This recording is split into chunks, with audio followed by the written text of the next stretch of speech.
Assalamualaikum warahmatullahi wabarakatuh.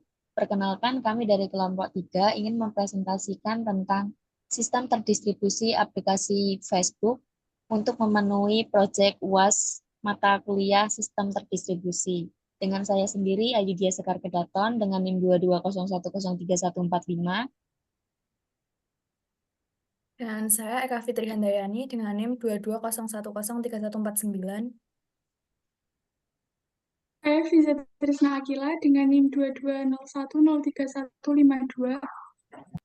Dengan saya Ira Fitri Korliana Dewi dengan NIM 22013155. Saya Jihan Amirah Munif dengan NIM 220103156. Langsung saja kita membahas tentang sistem terdistribusi pada aplikasi Facebook. Sistem terdistribusi Facebook merupakan jaringan server dan database yang kompleks, dirancang untuk menangani jutaan pengguna dan miliaran interaksi untuk setiap harinya. Nah, pada arsitektur sistem terdistribusi ini terdapat 3 arsitektur yang terdapat dalam aplikasi Facebook. Yang pertama ada server front-end, yaitu untuk menangani permintaan pengguna seperti tampilan profil, berita, dan postingan, serta mengarahkan permintaan ke server back-end. Yang kedua yaitu ada server back-end itu sendiri, yaitu untuk menangani operasi inti seperti penyimpanan data pengguna, pemrosesan permintaan, dan interaksi-interaksi antar server. Yang ketiga atau yang terakhir yaitu ada basis data secara terdistribusi yang berguna untuk menyimpan data pengguna, informasi postingan, dan interaksi yang didistribusikan ke berbagai server untuk meningkatkan skalabilitas dan redundansi. Yang selanjutnya adalah gambar topologi Cisco. Di topologi Cisco ini ada server front-end, server back-end, basis data terdistribusi, load balancer, memory cache, mesin virtualisasi. Berikut adalah penjelasan topologi Cisco. Yang pertama adalah permintaan pengguna. Permintaan pengguna pertama kali diterima oleh server front-end. Yang kedua, load balancer itu mendistribusikan permintaan pengguna ke server front-end yang tersedia untuk memastikan kinerja optimal. Yang ketiga adalah server front-end, itu untuk memproses permintaan pengguna dan mengarahkannya ke server back-end.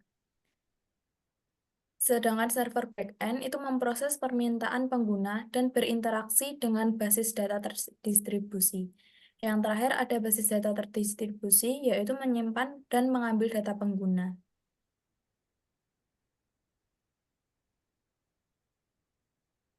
Selanjutnya ada server back-end.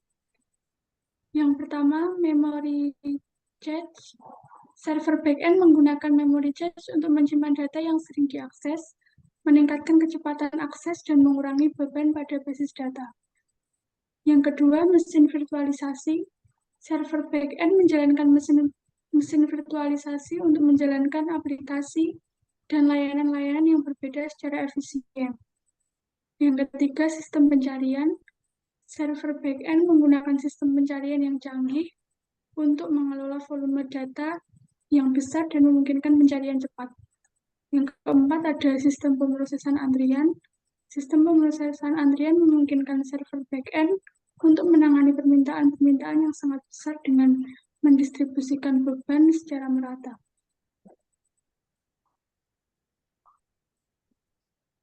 Kemudian ada server front-end. Yang pertama, penanganan permintaan. Server front-end menangani permintaan pengguna seperti membuka halaman profile, timeline, atau postingan. Selanjutnya ada penyimpanan data sementara. Server front-end menyimpan data pengguna sementara seperti sesi login untuk meningkatkan pengalaman pengguna. Kemudian ada komunikasi dengan server back-end. Server front-end berkomunikasi dengan server back-end untuk mendapatkan data yang diperlukan untuk menampilkan halaman web kepada pengguna. Kemudian ada pengalihan permintaan. Server front-end mengarahkan permintaan pengguna ke server backend yang sesuai berdasarkan jenis permintaan dan lokasi pengguna.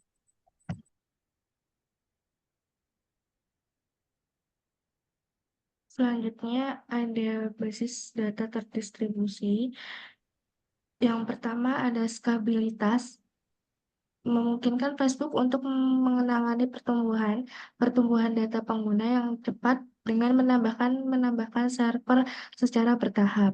Yang kedua ada redundasi, menjamin ketersediaan data dengan menyimpan salinan data di beberapa server, mengurangi resiko kehilangan data.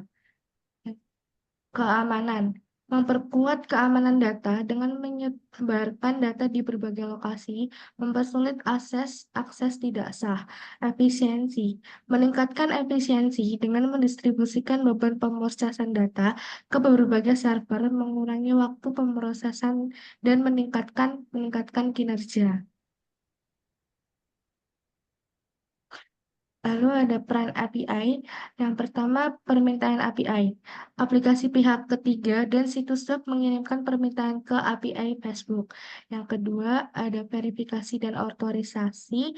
API memverifikasi identitas pengirim dan memastikan bahwa aplikasi memiliki izin yang diperlukan. Yang ketiga, ada pengolahan permintaan. API memproses permintaan, mengambil data yang diperlukan dari basis data Facebook. Yang keempat, ada respon API.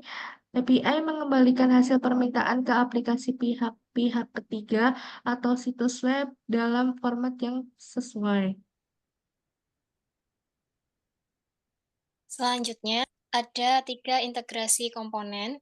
Yang pertama, bahasa pemrograman. Sistem terdistribusi Facebook dibangun menggunakan bahasa pemrograman seperti C++, Java, dan PHP. Yang kedua, ada framework. Framework seperti React, Angular, dan Node.js digunakan untuk membangun antarmuka pengguna dan memproses permintaan pengguna. Yang terakhir ada sistem operasi. Sistem operasi seperti Linux digunakan untuk mengelola server dan sumber daya lainnya.